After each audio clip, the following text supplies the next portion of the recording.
پڑھیں، یعنی ان کو بھی تسبیح کا نام دیا گیا ہے۔ اسی طرح سورۃ الطور میں اللہ تعالیٰ فرماتے ہیں اور آپ اپنے رب کے حکم کے آنے تک صبر کیجئے، پس بے شک آپ ہماری نگاہوں کے سامنے ہیں، اور جس وقت آپ کھڑے ہوتے ہیں آپ اپنے رب کی حمد کے ساتھ تسبیح کیجئے، اور رات کو بھی اور ستاروں کے پلٹنے کے بعد بھی اس کی تسبیح کیجئے۔ یہاں بھی نبی صلی اللہ علیہ وسلم کو صبر کا حکم دیا گیا ہے کہ آپ اپنے رب کا حکم آنے تک صبر کرتے رہیں۔ فَإِنَّكَ بِأَعْيُنِنَا، آپ ہماری نگاہوں کے سامنے ہیں، آپ ہماری توجہ میں ہیں، ہماری نظروں میں ہیں، ہمارے علم میں ہیں، آپ ہماری حفاظت میں ہیں۔ یعنی عربی کے محاورے کے مطابق کوئی نگاہوں میں ہو کا مطلب یہ کہ ہم اس کی نگرانی کر رہے ہیں، حفاظت کر رہے ہیں، جیسے موسیٰ علیہ السلام کے بارے میں اللہ تعالیٰ نے فرمایا وَلِتُصْنَعَ عَلَىٰ عَيْنِي، تاکہ آپ کی پرورش میری آنکھوں کے سامنے کی جائے، یعنی میری حفاظت اور حراست کے ساتھ۔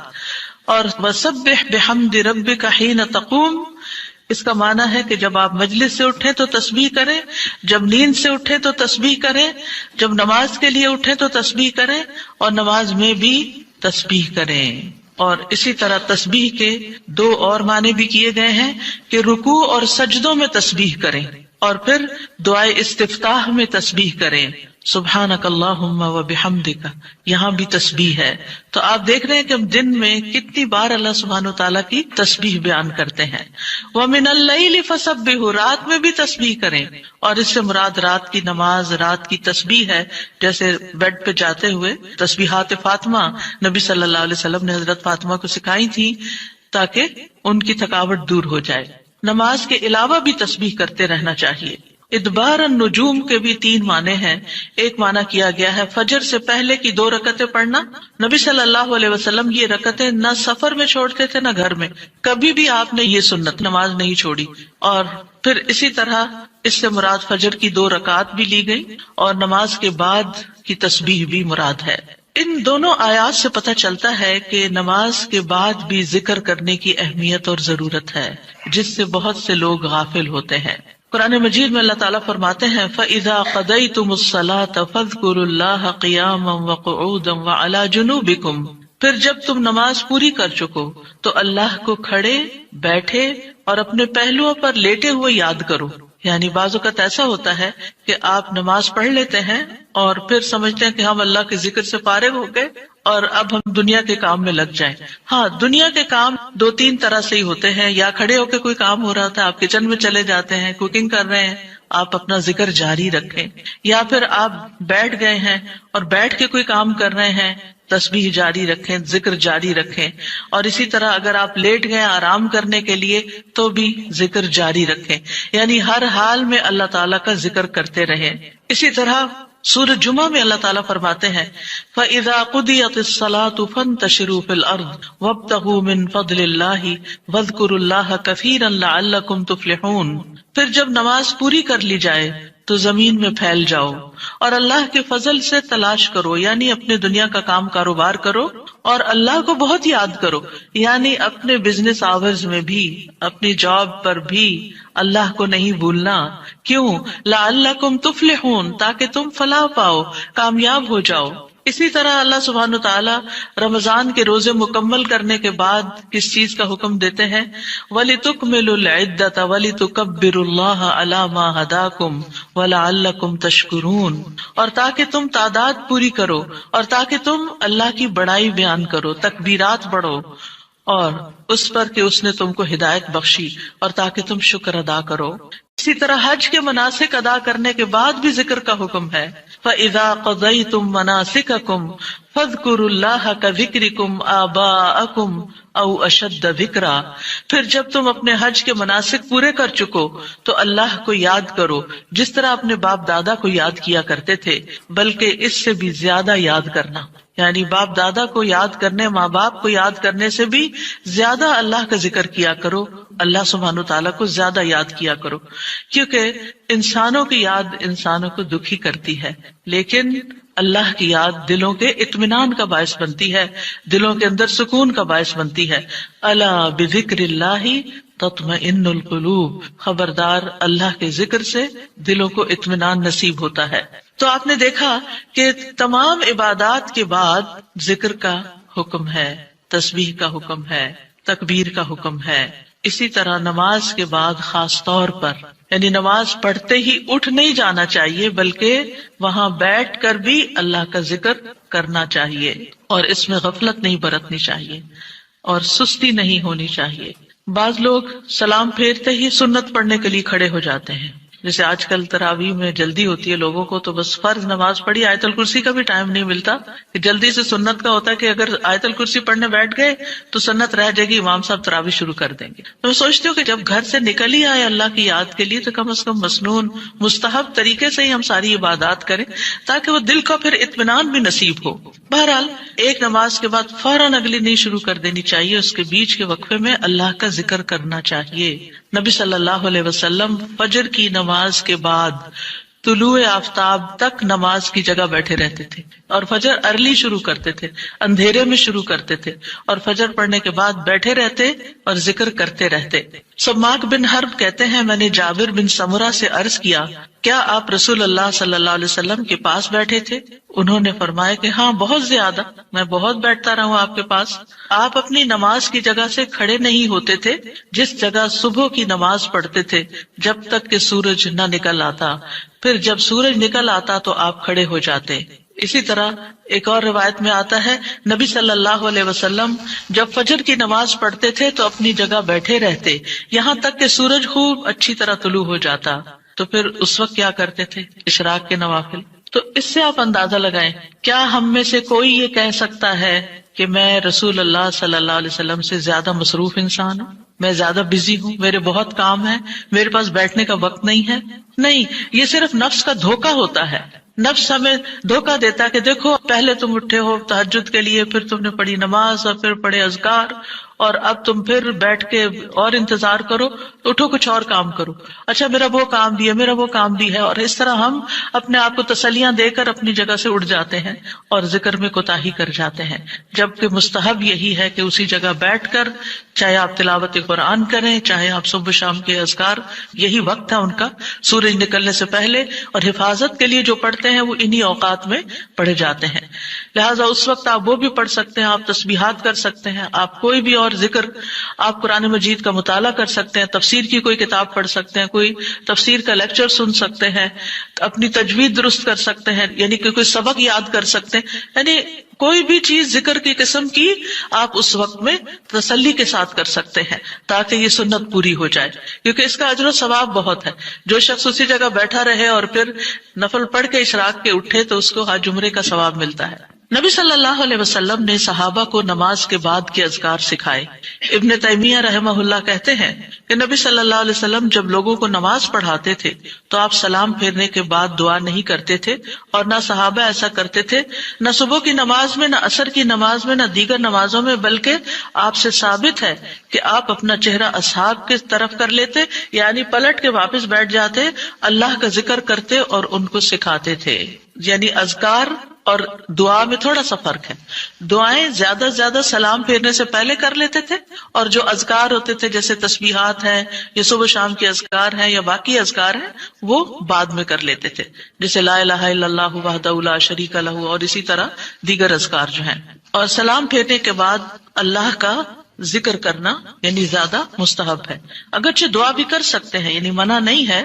بعض علماء یہ کہتے ہیں کہ نبی صلی اللہ علیہ وسلم نے جو دبر الصلاۃ کا لفظ استعمال کیا نماز کے پیچھے، تو اس سے مراد نماز کے بعد بھی ہے۔ حضرت عائشہ کہتی ہیں کہ نماز کے بعد کے اذکار شیشے کو صاف کرنے کے بعد اس کو چمکانے کی طرح ہے، یعنی نماز میں آپ نے اپنی صفائی کر لی اور اب بعد کے اذکار کے جو آپ کو اور زیادہ چمکا رہے ہیں۔ نماز نور ہے، یہ دل کو صاف کر دیتی ہے، دل کو روشن کر دیتی ہے، جیسے کہ شیشے کو صاف کیا جاتا ہے، اور نماز کے بعد ذکر کرنا ایسا ہے جیسا کہ شیشے کو چمکایا جاتا ہے۔ فرشتے بھی دعائیں کرتے ہیں۔ رسول اللہ صلی اللہ علیہ وسلم نے فرمایا، جب تک تم اپنے مصلی پر جہاں تم نے نماز پڑھی تھی بیٹھے رہو اور ریاح خارج نہ کرو، گیس پاس نہ کرو، تو فرشتے تم پر برابر درود بھیجتے رہتے ہیں۔ یعنی اگر کوئی شخص فجر کی نماز پڑھ کے اپنے وضو کی حالت میں سورج نکلنے تک بیٹھا رہتا ہے تو آپ اپنے لیے بھی ذکر کر رہے ہیں اور فرشتے بھی آپ کے لیے دعائیں کر رہے ہیں۔ کیا دعا کرتے ہیں؟ اللہم اغفر لہ، اللہم ارحمہ، اے اللہ اس کی مغفرت فرما، اے اللہ اس پر رحم فرما۔ اور یہ اس وقت تک ہوتا رہتا ہے جب تک وہ وضو توڑ کر فرشتوں کو تکلیف نہ پہنچائے. یعنی جب گیس پاس ہوتی ہے اور اس کی اسمیل سے پھر فرشتوں کو تکلیف ہوتی ہے، تو فرشتے جو ہیں وہ پیاز کی اسمیل اور لہسن کی اور جسم سے نکلنے والے، اگر پسینہ بہت آ رہا ہے اور کپڑے نہیں آپ تبدیل کرتے، رات کے کپڑوں میں اٹھ کے نماز شروع کر دیتے ہیں اور وہ اسمیلی کپڑے ہوتے ہیں، تو اس سے فرشتے آپ سے دور رہتے ہیں. اور اسی طرح اگر یعنی خوراک میں کوئی ایسی چیز ہے کہ آپ کی گیس میں بہت اسمیل ہے، تو یہ چیز بھی فرشتوں کو تکلیف دیتی ہے اگر آپ مصلی پر بیٹھے ہیں یا آپ ذکر کی حالت میں ہیں. پھر اس وقت ذکر کرنا جو ہے اولاد اسماعیل سے غلام آزاد کرنے سے افضل عمل ہے، خاص طور پر اگر ہم لا الہ الا اللہ وحدہ لا شریک لہ والی تسبیح پڑھتے ہیں. ابو امامہ سے مروی ہے رسول اللہ صلی اللہ علیہ وسلم نے فرمایا، سورج طلوع ہونے تک میں بیٹھ کر اللہ تعالیٰ کا ذکر کروں، اس کی بڑائی، اس کی حمد و تسبیح اور تحلیل کروں، یہ مجھے اولاد اسماعیل میں سے 2 غلام آزاد کرنے سے زیادہ محبوب. یعنی اس وقت کا ذکر ایسا ہے جیسے آپ نے اتنا بڑا صدقہ بھی کر دیا. اسی طرح عصر کے بعد سورج غروب ہونے تک ذکر کرنا مجھے اولاد اسماعیل میں سے 4 غلام آزاد کرنے سے زیادہ محبوب ہے. یعنی عصر پڑھ کر بھی آپ مغرب تک ذکر کر سکتے ہیں. اگر عام دنوں میں نہیں تو آپ جمعے کے دن تو کر ہی سکتے ہیں، کیونکہ اس دن دعائیں قبول ہوتی ہیں. لیکن عموماً ہم اپنی غفلت اور سستی کی وجہ سے کوئی اور کام شروع کر دیتے ہیں اور ہم ان قیمتی اوقات کی قدر نہیں کرتے، ہماری پرائرٹیز نہیں ہوتی. یعنی انسان کو جب پتہ چلتا ہے کہ یہ بزنس کا پیک آور ہے تو وہ کیا کرتا ہے؟ اس وقت کہیں اور سیر کو چلا جاتا ہے؟ نہیں، اس وقت وہ سارے کام چھوڑ کر اس کام کی طرف متوجہ ہو جاتا ہے جو اس کو سب سے زیادہ فائدہ دینے والا ہے. تو اسی طرح بعض سلف صالحین کہتے ہیں کہ ہم نے جمعے کے دن عصر کے بعد مغرب تک جو دعا کی ہماری قبول ہوئی. یعنی یہ قبولیت دعا کا خاص وقت ہوتا ہے. جیسے صبح کا وقت بکرتن نماز فجر سے لے کر سورج نکلنے تک کا ہے، بڑا ہی قیمتی وقت ہے ذکر اذکار کے لیے. اسی طرح عصر کی نماز سے لے کر مغرب تک کا وقت بھی بڑا ہی قیمتی ہے. تو اس میں آپ دیکھیے خصوصاً آج کل آپ روزے سے ہیں، روزہ دار کی بھی دعا قبول ہوتی ہے. اور اس میں بھی امت کے نیک لوگوں کا طریقہ یہی رہا ہے کہ وہ روزہ کھلنے سے پہلے سارے کام چھوڑ دیتے تھے اور ذکر اذکار میں مصروف ہو جاتے تھے، دعائیں کرنے میں مصروف ہو جاتے تھے. تو آپ بھی اپنے لیے کچھ پلان اس طرح کریں کہ جمعے کا دن اور ہم کم از کم رمضان کا مہینہ عصر کا وقت جو ہے اس سے پہلے اپنے کام ختم کر کے مصلی پہ بیٹھے یا کرسی پہ بیٹھے یا لیٹنا چاہتے تو لیٹ جائیں، کیونکہ پہلی آیت یہی بتائی گئی تھی نا کہ آپ کھڑے یا بیٹھے یا لیٹے ہر حال میں اللہ کا ذکر کر سکتے ہیں. الذین یذکرون اللہ قیاما وقعودا وعلی جنوبہم، وہ جو اللہ کا ذکر کرتے ہیں کھڑے، بیٹھے اور لیٹے، جس بھی پوزیشن میں آپ کرنا چاہیں آپ ذکر کر سکتے ہیں. اور اس میں تسبیح کیجئے، حمد و ثنا کیجئے اللہ تعالیٰ کی اور دعائیں مانگیے. اور الحمدللہ ہمارے پاس کتابوں کی شکل میں دعاؤں کا اتنا پیارا ذخیرہ ہے جو مسنون اوتھینٹک دعائیں قرآن و سنت سے ہم نے جمع کی ہیں. اگر زبانی یاد ہے تو بہت ہی اچھا کہ دل لگا کے زبانی پڑھے، اور اگر زبانی یاد نہیں تو ان کو کھول لیجئے اور پڑھنا شروع کر دیجئے. اور صرف پڑھتے نہ جائیں، اس وقت کوئی قرات کا وقت نہیں ہے، یہ مانگنے کا وقت ہے. دیکھ دیکھ کر اس طرح پڑھیں دعا کو جیسے آپ مانگ رہے ہیں اللہ تعالیٰ سے. تو انشاءاللہ آپ کے دین، دنیا، آخرت کے سارے مسائل حل ہوں گے اور ایک پرامن پرسکون زندگی بسر کریں گے اگر ان اوقات کی آپ قدر کر لیں. کیونکہ جو قبولیت کے اوقات ہیں ان کو گنوانا نہیں چاہیے، ان کو ہاتھ سے جانے نہیں دینا چاہیے. آپ صبح فجر کے وقت مثلا اگر رمضان میں ہر روز 1 سپارہ پڑھتے ہیں، آدھا سپارہ فجر کے بعد پڑھ لیں، آدھا سپارہ عصر کے بعد پڑھ لیں. تو اس طرح بیلنس بھی ہو جائے گا، آپ کا دل نہیں گھبرا. کیونکہ ہمارا نفس جو ہے نا وہ اتنا آزاد منش ہے کہ وہ کہیں ایک جگہ بیٹھنے کی قید قبول نہیں کرتا. وہ بار بار ہمیں کہتا ہے اچھا فون چیک کر لو، اچھا وہ کر لو، وہ کر لو، اور توجہ اور یکسوئی سے ہمیں ذکر اذکار نہیں کرنے دیتا. تو اس کو ٹیم کرنے میں، اس کو ڈسپلن کرنے میں وقت لگے گا.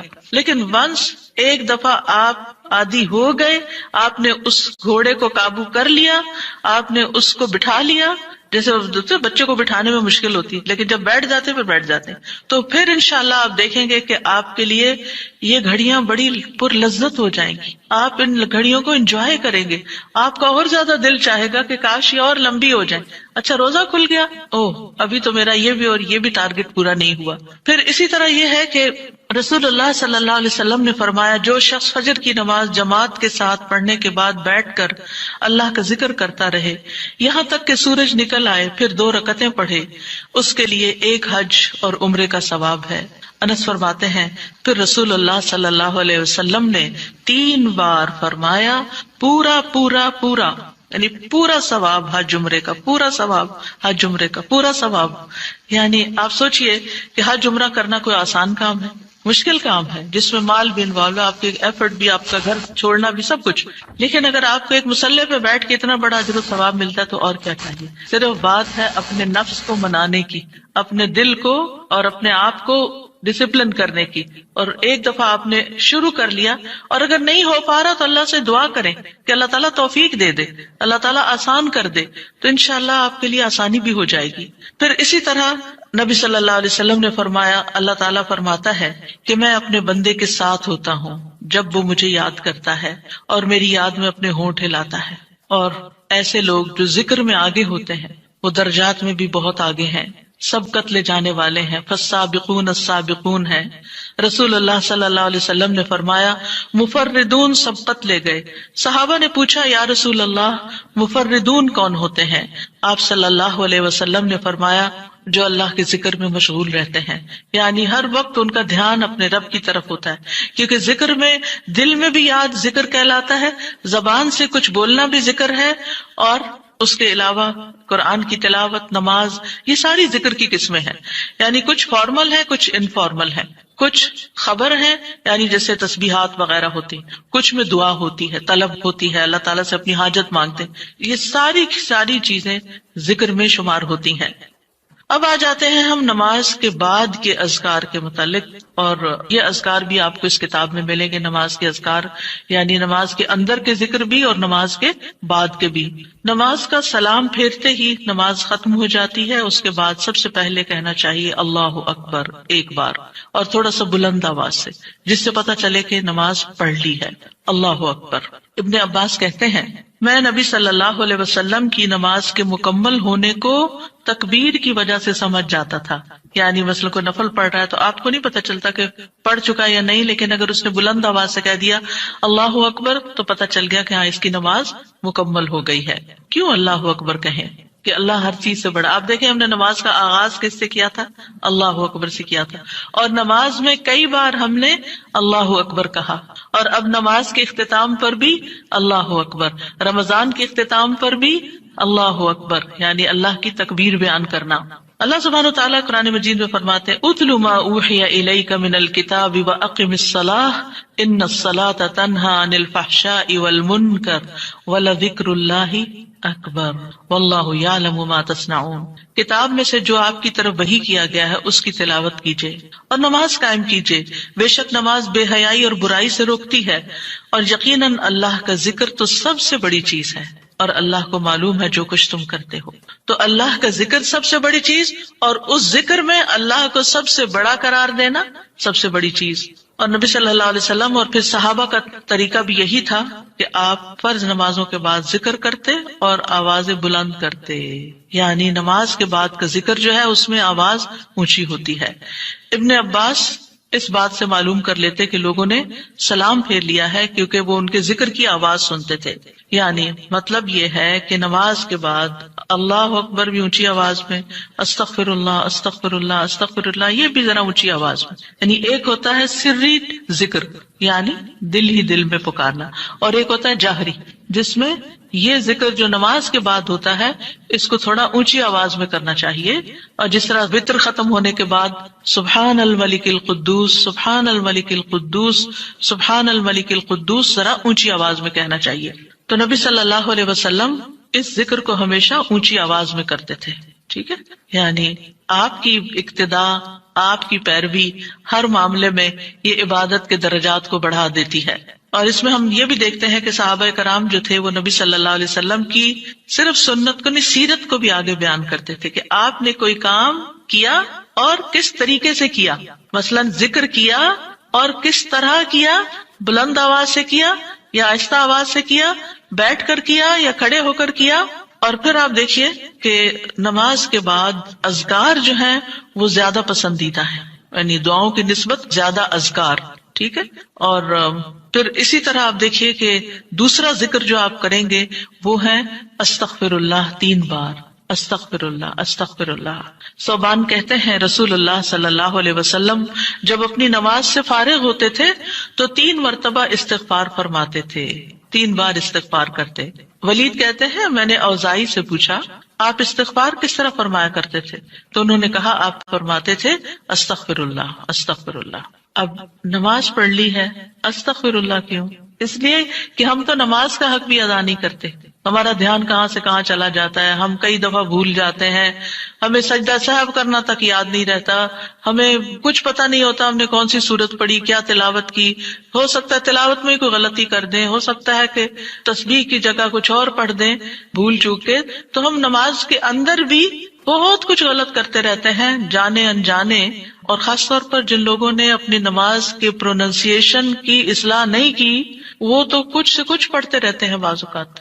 یعنی پروننسیشن صحیح نہ ہونا جو ہے وہ الفاظ کے مطلب کو ہی بدل دیتا ہے. اس لیے پہلی پرائرٹی میں کوئی ایسا ٹیچر ڈھونڈیے کہ جو آپ کی نماز سن کے اس کا پروننسیشن آپ کو ٹھیک کر دے. بہرحال نماز کے بعد استغفر اللہ استغفر اللہ. اور ایک اور چیز، نماز پڑھنے کے بعد انسان کو ایک فیلنگ ہوتی ہے کہ میں نے کچھ کیا ہے، لیکن جب انسان استغفر اللہ کہتا ہے تو اس میں عاجزی کا اظہار ہوتا ہے کہ اللہ تیرا حق ادا نہیں کیا، مجھے ابھی بھی گناہوں کی بخشش کی ضرورت ہے. اور آپ دیکھیے کہ یہ الفاظ نبی صلی اللہ علیہ وسلم ادا کرتے تھے جن کے اگلے پچھلے سارے گناہ معاف کر دیے گئے تھے. تو جو شخص نماز کے بعد استغفار پڑھتا ہے وہ اپنی نمازوں پر کبھی فخر غرور تکبر نہیں کر سکتا کہ میں بڑا نمازی ہوں، میں بڑا پرہیزگار ہوں، میں بڑا عبادت گزار ہوں. نہیں، وہ یہ دیکھے گا کہ میں نے حق ادا نہیں کیا، میرے سے جو کمی کوتاہی ہوئی ہے اللہ تعالیٰ اس کو معاف کر دے. جو چیز مکمل طور پر ادا کرنی چاہیے تھی اس کو اس طرح نہیں ادا کیا، کچھ نہ کچھ کوتاہی واقع ہو گئی، تو اس بخشش کے طلب کرنے سے اللہ تعالیٰ کوتاہی سے درگزر فرما دے گا انشاءاللہ. اور ویسے بھی استغفار کرنے سے نقص یا کمی کوتاہی جو ہے اس کا ازالہ ہوتا ہے ہماری عام روزمرہ زندگی میں بھی. تیسرا ذکر، اب آپ دیکھ رہے ہیں یہ ذکر ہے، اللہ اکبر بھی ذکر ہے، استغفر اللہ بھی ذکر ہے، اور تیسرا یہ بھی ذکر ہے اللہم انت السلام ومنک السلام تبارکت ذل جلال والاکرام. اے اللہ تو سراپا سلامتی ہے اور تجھی سے سلامتی حاصل ہوتی ہے، تو بڑی برکتوں والا ہے اے جلال و اکرام والے. یعنی استغفار کے بعد پھر فوراً بعد اللہ تعالیٰ کی تعریف اور یہ ذکر. السلام جو ہے یہ اللہ تعالیٰ کے ناموں میں سے ایک نام ہے جس کا مطلب یہ ہے کہ اللہ تعالیٰ ہر طرح کی آفات سے، عیبوں سے، ہر طرح کے نقص سے سلامت ہے. کوئی چیز اس کو نقصان نہیں دے سکتی، نہ لوگوں کی باتیں جو اللہ تعالیٰ کے خلاف کرتے ہیں، یا لوگوں کے گمان، یا لوگوں کی نافرمانیاں اور گناہ اور عبادت نہ کرنا، اللہ کا حکم نہ ماننا. اللہ تعالیٰ کو کوئی چیز نقصان نہیں دیتی، وہ سلامت ہے، اس کو کسی کی ضرورت ہی نہیں ہے. یہ جو کچھ ہم کرتے ہیں، ذکر ہو عبادت ہو، یہ اپنے ہی فائدے کے لیے کرتے ہیں، اللہ تعالیٰ پر کچھ احسان نہیں ہے. تو ہم یہ کہتے ہیں اللہم انت السلام کہ اللہ تعالیٰ آپ سراسر سلامتی ہیں اور آپ کا ہر فعل جو ہے وہ ظلم سے سلامت ہے، پاک ہے، ہر شر سے پاک ہے.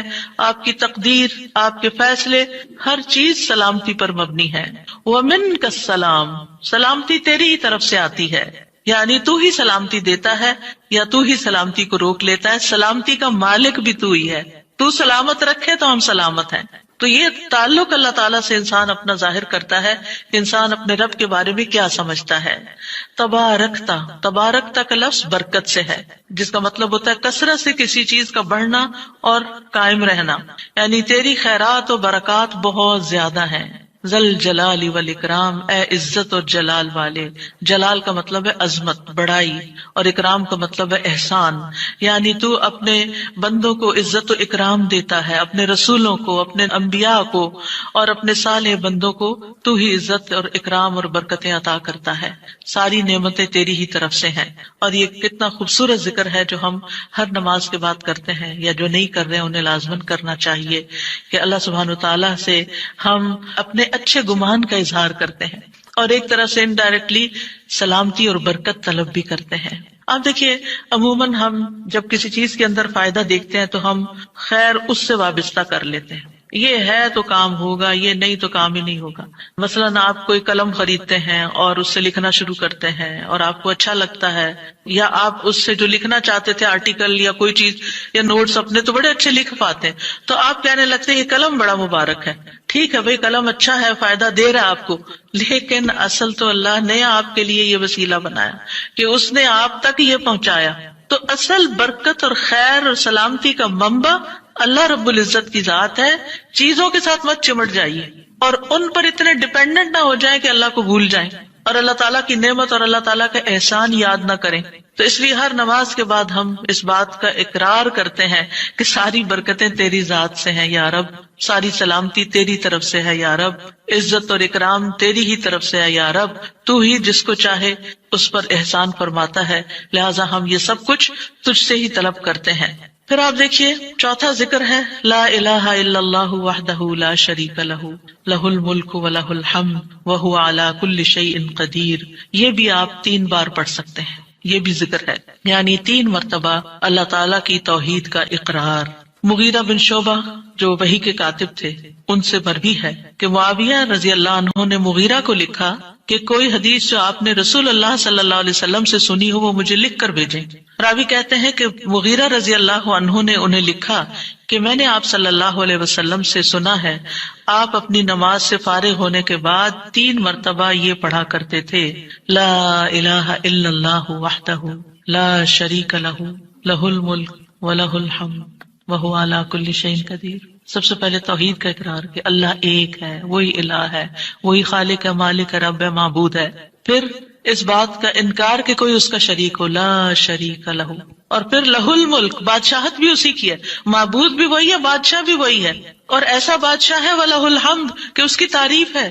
دنیا کے بادشاہوں کا حشر ہوتا دیکھا ہے آپ نے، ان کے ساتھ کیا کیا جاتا ہے، لیکن اللہ سبحانہ وتعالیٰ کی بادشاہت پر کوئی آنچ نہیں آتی، کوئی اس کو ہلا نہیں سکتا، کوئی اس کو نقصان نہیں دے سکتا، کوئی اس پر باتیں نہیں بنا سکتا، کوئی اس کا نقص نہیں نکال سکتا کہ اللہ تعالیٰ نے آسمان میں یہ کیا چیز بنا دی، اب زمین میں کیا بنا دی، نہیں، وَلَهُ الْحَمْدُ، اسی کی ہے تعریف۔ یعنی ایسا بادشاہ کہ جو قابل تعریف ہے، اور ایسا بادشاہ کہ وَهُوَ عَلَى كُلِّ شَيْءٍ قَدِيرٌ۔ دنیا کے بادشاہ انتہائی بے بس لاچار ہوتے ہیں، ان کے ہاتھ میں کچھ نہیں ہوتا، وہ انسانوں کے محتاج ہوتے ہیں، انسانوں کی خدمت کے، انسانوں کی مدد کے، انسانوں کے مال کے محتاج ہوتے ہیں۔ یہ بادشاہت کیا بادشاہت ہے جس کی ساری ڈیپینڈنسی لوگوں کے اوپر ہے۔ تو اصل بادشاہت تو اللہ کی ہے کہ جو ہر چیز پر پوری قدرت رکھتا ہے۔ تو آپ اس احساس کے ساتھ اگر اللہ تعالیٰ کا یہ ذکر کرتے ہیں تو آپ کا دل ایک سکون سے بھر جائے گا، ایک خوشی سے بھر جائے گا کہ میں ایسی ہستی کو جانتی ہوں، ایسی ذات کو جانتی ہوں کہ جو اتنی خوبیوں کی مالک ہے۔ کیونکہ یہ انسان کی فطرت میں ہے، انسان کی نفسیات میں ہے کہ وہ کسی چیز کی تعریف کر کے خوش ہوتا ہے، اور عام طور پر ہم صرف سامنے نظر آنے والی چیزوں کی تعریف کر کر کے خوش ہوتے رہتے ہیں، اور تھوڑے دن کے بعد وہ بھی خراب ہو جاتی ہیں، وہ تعریف بھی ساتھ ہی چلی جاتی ہے۔ انسان ہے تو مر جاتے ہیں، ان کے اعمال ہے تو ختم ہو جاتے ہیں، اور کبھی وہ اچھے ہوتے ہیں اور پلٹ بھی جاتے ہیں۔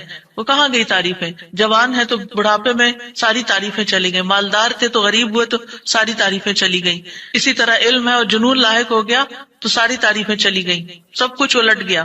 اور دنیا کے یہ سارے نظارے آپ نے دیکھے ہوں گے کہ جب ہر نعمت لوگوں پر الٹ جاتی، اسی لیے ہم دعا کرتے ہیں نا کہ اللہم انی اعوذ بک من زوال نعمتک، کہ اللہ نعمتوں کے زوال سے بچانا۔ یہ انتہائی تکلیف دہ چیز ہے، لیکن یہ ایک دنیا کا قانون ہے، یہ سب کچھ ہوتا ہے اور ہماری آنکھیں دیکھتی ہیں، لیکن اللہ سبحانہ وتعالی ان سب چیزوں سے پاک ہے، اس کو کوئی زوال نہیں اور اس کا کوئی کچھ بگاڑ نہیں سکتا، اور وہ ہر چیز پر پوری طرح قادر ہے، جو چاہے کر سکتا ہے، اور تعریف اسی کے لیے ہے۔ 5واں ذکر لا الہ الا اللہ وحدہ لا شریک لہ لہ الملک ولہ الحمد وہو علی کل شیء قدیر اللہم لا مانع لما اعطیت ولا معطی لما منعت ولا ينفع ذا الجد منک الجد۔ اللہ کے سوا کوئی الہ نہیں، وہ اکیلا ہے، اس کا کوئی شریک نہیں، بادشاہت اسی کی ہے اور تمام تعریف اسی کے لیے ہے، اور وہ ہر چیز پر پوری طرح قدرت رکھنے والا ہے۔ اے اللہ، جو کچھ تو نے دیا ہے اسے کوئی روکنے والا نہیں، اور جو کچھ تو نے روک دیا اسے کوئی دینے والا نہیں، اور کسی مالدار کو تیری بارگاہ میں اس کا مال نفع نہیں پہنچا سکتا۔ ابتدا میں تو وہی اللہ کی توحید بیان ہوئی اس کی بادشاہت اور اس کی حمد کا ذکر ہے اور اس کی قدرت کا ذکر ہے، اور اس کے بعد کہ جو اللہ نے دیا، جو وہ دینا چاہتا ہے اسے کوئی روک نہیں سکتا۔ یہاں بھی آپ دیکھیں، مانگ کچھ نہیں رہی، یہ ذکر ہے، یہ دعا نہیں، یہ کیا ہے؟ ذکر ہے۔ اور جو کچھ تو نے روک دیا کوئی دے ہی نہیں سکتا، اور سارے ہی مالدار فقیر ہیں، اور خاص طور پر تیرے